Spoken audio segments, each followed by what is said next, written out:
Welcome, everybody, to the first version of TokenTimes. That's what we're going to call it.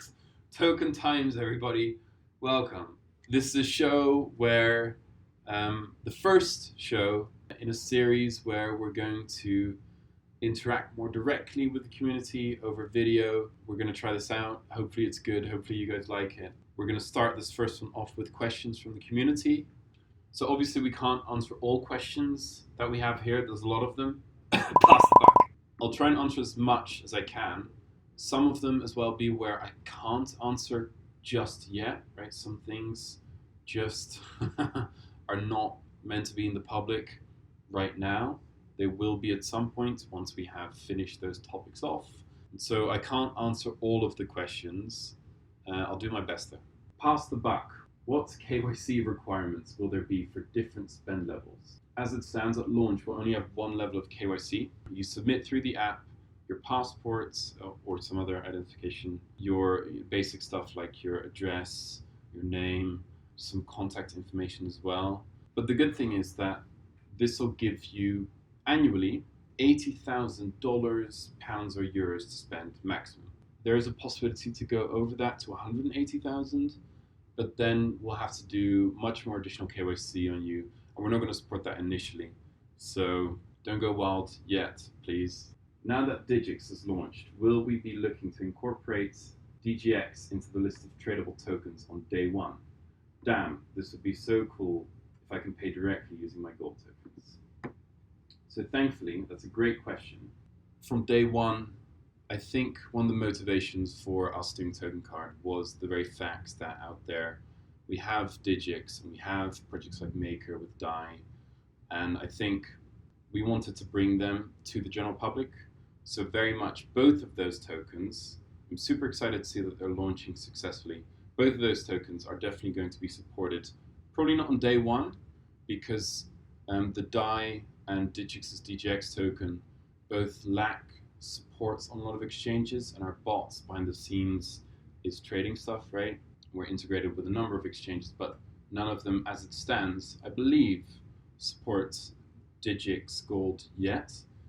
But the moment they become available on the exchange we're currently working with, we will definitely incorporate them into the list of tokens that we support with the card, because I agree with you, gold is pretty cool. The Ripper X asks, you've mentioned that there are two card issuers. Could you elaborate on the purpose, the goals you pursue with individual issuers? So indeed, as it stands, our principal issuer right now is based not in Europe. Through them, we can issue cards in almost all geographic regions. So this includes North America, South America, Europe, that'll be with another payment network, most of Africa, Asia, minus India and China. So those are the countries that'll be available at launch. Is Australia supported in that? Is Australia supported in that? Asks Dan. The answer, thankfully, is yes. Australia is supported in that. Now, we are indeed talking to another issuer who is based in Europe, who will give us a lot more flexibility on a tech level. So there are some things, such as Apple Pay, that we can't do with our current issuer, and they're not working hard towards supporting that. And ultimately, we want to make sure that as a fintech company, we're not just doing, the best we can with blockchain, but that we're also supporting all kinds of other fintech, like traditional fintech technologies, right? So other challenger banks out there, for example, support, contactless. We want to support contactless as well, and we will at launch. But there's a lot more as well that's going on in the space, such as Apple Pay and Google Pay. So another thing that this European issuer does is they allow multi-currency support on cards. So that means that you can have the same card, right? But it will support maybe 6 or so different national currencies. And that's pretty cool because that actually minimizes your exchange rate fees even more. So right now, if you live in Europe, you'll get a card that's based in Euro, but that does mean that if you use your card in a non-Eurozone, so everywhere else in the world, that you'll incur a slight fee, which is the same as every other card, right? It's always the same fee. But if we are able to work with this new issuer, then your card could support pounds, dollars, euros, and a whole bunch of other currencies in one single card. That's pretty cool. That minimizes your exchange rate fees a lot. The Ripper X asks, how is the Dragon Ride going? So, the Dragon Ride going pretty well, Ripper X. Can't tell you more though. You'll have to wait. Like, don't hold your breath though, because you're gonna have to wait a bit. The Dragon Ride Project Aegon. It's quite a big deal, but this is something that we want to keep in stealth for the time being. But it's going really well. We had some cool breakthroughs with that recently. Moon Portfolio, which is a great name, asks, is Tokencard vaporware? Well, I'm glad to say it isn't. I don't really know what to answer to that. I mean, maybe you can pan the camera down. So this is not vaporware, guys. Real people. Real people. Doing real jobs.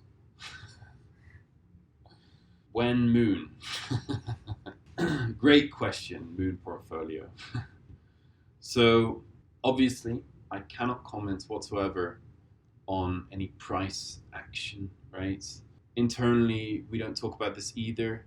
We have strict policies about that. Ben, our head of compliance, has made sure that everything we do falls within the scope of how a regulated company in the UK would act in terms of like the language we use, because that's the direction we want to go in. We want to be one of the most legitimate companies in the world, perhaps even, in crypto, right? So when Moon, I mean, we're working hard towards product launch. I can tell you that what we're doing is pretty sick. Have we signed any partnership agreements with other projects such as Bankware? Is this avenue being actively pursued? So the answer is yes. We are very much pursuing partnerships. Most of them only obviously go into effect once we release a card, because I think the power of the Ethereum network is that we don't need to partner directly with most other tokens in the space. So, other than like a collaboration where they need to do something for us or the other way around, we wouldn't necessarily have to partner with a project that issues a token which represents Lamborghinis, say, because if we support it in our back end, the token will work within our platform, right? The more interesting partnerships for us as a company are where the counterparty in the partnership will be issuing cards to, say, their user base, right? This is stuff we're working on, but obviously only this goes into effect the moment we can ship a card, and probably ideally in volume as well, right? There's a lot of interest in that. We're working on that. Yeah, that's partnerships. Crypto Apps, great name, asks, I asked this in another thread, but don't want it to be missed, which coins are going to be supported in the contract wallet by the first release. So our contract wallet is ERC20 compliant, which basically means that any token that is ERC20 compliant will natively from day one be supported in the wallet. More interestingly, what we're working on now is to ensure that our contract wallet supports other token standards, right? So there's like ERC 777 and like other numbers that I keep forgetting, which have interesting properties, right? We want to make sure that if you send tokens to your contract wallet, those will also be supported. Now, if the question is what tokens will be supported to spend with, then the answer is quite simple. We'll start with ETH, right? It's that simple. In the next weeks after that, we'll be supporting tokens that are not ETH that we think people would like to use, such as Digix, TKN, obviously, or Xiaomi to Go. So as time goes on, we'll look to support more and more tokens. The ones in particular that we'll support, we have a set of criteria which are dependent on market cap, right? It can't be tiny market cap because otherwise we'll never stop integrating them. They have to have some decent amount of volume as well as exchange support. They should, in our eyes, be legitimate, right? So we wouldn't support tokens we know are scams, right? So I think one thing I definitely want to talk about is how we look at our products, right? So everyone obviously knows us as Tokencard, right? Which is card products, which is super cool. And we know a lot of people are keen to use. Almost everyone who's any crypto has use for a product like that, right? Now, what not everyone in the industry realizes is that we actually have another product, which is the app together with the contract wallet by itself, right? We actually think that we've cracked the case and we have a system that truly and deeply solves some of the rooted issues in the industry that we see today that we think impede further mainstream adoption of blockchain as a technology. Smokatoki asks, will branded cards be available at launch? The answer to that is no. We will launch first with unbranded cards altogether, basically the standard cards that our issuer has available right away, right? We do that because we don't want to wait until our own custom card is ready. So those are the cards that you guys will be getting first, right? So these will be black cards. You'll see them soon enough. Now, at some point, our own cards will be available. And at that point, that is the point, I think, that will be allowing people who are not directly from the community to sign up for the card, right? So people in the larger cryptocurrency space will take it from there. And then at some point, indeed, some of the partnerships come into effect and we'll be issuing branded cards for these different companies, right? Which is pretty cool. His second question is, when can we expect some mainstream PR? The worry is that if we, toot on our trumpets a bit too early, before our product is ready, before we can really capture these people and turn them into customers, we're just too early, right? And ultimately, I think people, their interest in a project, has a certain lifetime, a certain span, right? We want to make sure that when they discover us, they're excited and that they can sign up right away rather than having to wait a long time, right? And so mainstream PR is coming, but after launch. There are some very large publications who are super interested, who we've actually told to withhold writing anything about us because we only want to go to market with them once we have a product live. LFC Cameron 7 asks, wait, he doesn't ask anything. I've posted all my questions in the community forum. A longer video would be awesome. Okay, well, we're definitely making it quite a long video. Mastering1 says that forum is dead.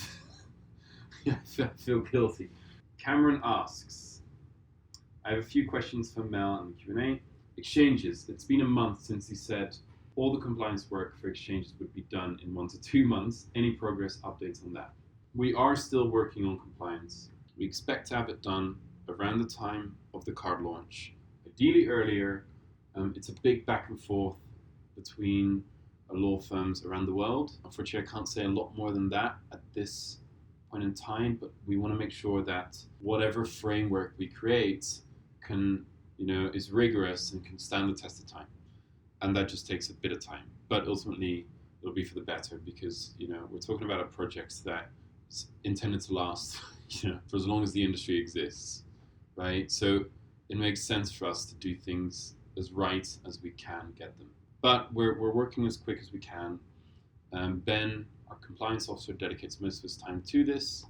So Cameron's second question is, what do you mean by core contributor card release? Who exactly will be receiving cards on launch week? So the way we're going to go about things is that people who participated in the crowd sale will be able to reach out to us and get access first, as well as people we see in our community who are engaged, who really want the card as well. We'll definitely make sure that these people, the people who are closest to the project, get the cards first, and then we slowly, in batches, probably expand from there. Will there be any premium, metal, special branded cards, such as special cards for early adopters, generally available premium cards that bring extra benefits such as airport lounge access? So we can do all of that, and we're definitely very keen to have some really cool stuff out there. Right now, this isn't a priority internally. We just want to make sure that we can scale that the app is bug-free, that things just work as intended, are as efficient as intended. aesthetics, card aesthetics will definitely come. Yeah, they're not quite as important as some of the more techie stuff. We can do anything though, right? So I personally love the idea of having metal cards or cards that are interesting in one way or the other. In terms of lounge access, we can do that. But again, this is not something we're working on right now because it's just not a priority. We want this to work for people. But yeah, as time goes on, things, features, set will expand. Where do you see Tokencard 1 year from now? So we know that the products that we have is really appealing to a lot of people around the world. And so we hope that 1 year from now, our card is being issued to ideally over 1 million people, which isn't unlikely. I think cryptocurrency tickles people a lot more, gets people a lot more excited than a lot of other fintech technologies. And our product's pretty cool. It's also one of the few physical products that you'll actually have with you that's not a ledger, right? The one that you're putting out 5 times a day to pay for stuff, the one you're showing to your friends, etc. So that's pretty cool. 5 years from now, though, I would definitely say that we very much believe in the future of the contract wallets, the consumer-grade contract wallet, right? That's what we're pioneering together in parallel to the card, right? I think it makes sense if 5 years from now or so, it's almost a no-brainer if people store their funds in a smart contract wallet rather than on a simple key with all the issues that has, or leaving it at an exchange long after they've stopped trading with all the risks that has. This is not the future we believe in for cryptocurrency. We think people should always be in control of their own funds, never use utility in parallel to that, be able to set up their own security parameters, not have to rely on others like in a multi-sig system. I think that sucks. And above all else, it needs to be really easy to use. And this is exactly what we're doing with our products. We think we've had some major breakthroughs there. We hope that 5 years from now, the whole industry will very much be using the standard that we started with, right? Which is a consumer-grade contract wallet, which we think is brilliant. 10 years from now, I don't know. Hopefully we'll be partnering with SpaceX to build some kind of moon base or something. Thank you, Cameron. No Plague asks, question, is token regulating the regulators or the regulators regulating token? Who has the initiative? Thankfully, it's us going to the regulators and trying to do our best there. Again, this is something I cannot talk about today. This is, in the past I've indicated that we've approached the regulator in one capacity or other. This is still ongoing. Cannot say whether it's going good or bad yet. But we very much intend to be a regulated institution within the UK. We think this is actually a good thing for cryptocurrency or blockchain, right? There's a lot of scams in the industry. Yeah, we just want to lead the way, very much in the UK in particular. So Master Tim1 asks, amongst other things, will there be a future possibility to send money to an IBAN? Now, this is a really good question, actually. This is one of the things we want to do, yes. Not happening anytime soon, I can tell you. But we have a banking partner somewhere in Europe who we love, and they might be able to help us on this front indeed. There are other examples of companies that are not banks that have done this. For example, Revolut has IBANs for their customers. They've taken a very interesting approach. We might do something slightly different than how they're doing it, but great idea. Yes, that is the goal. And so being able to support IBAN or SEPA bank transfers, or bank transfers in general, directly to your contract wallet is pretty damn cool. Another thing we're thinking about is PSD2 stuff. This is more complicated. There's all kinds of licenses needed for that, ASP, PISP. We're working on that as well. To be very clear, these things are definitely like stage 2 type stuff, right? Stage 1 being obviously the launch and it works good and all the little problems there have been worked out. But this is very much on the roadmap. Good question. The other question Master Tim asks is, got any Dutch employees? over at Token HQ, well, you're looking at one right now. So apart from myself, I'm Dutch. We have one engineer who is a contractor called Mark. He's really good. And to all the Dutch people in the community, I guess we would both want to say, dank jullie wel voor alle support. We gaan er wat van maken. Het komt helemaal goed. Ik kan bijna geen Nederlands meer spreken. Okay, great question. Thank you, Master Tim.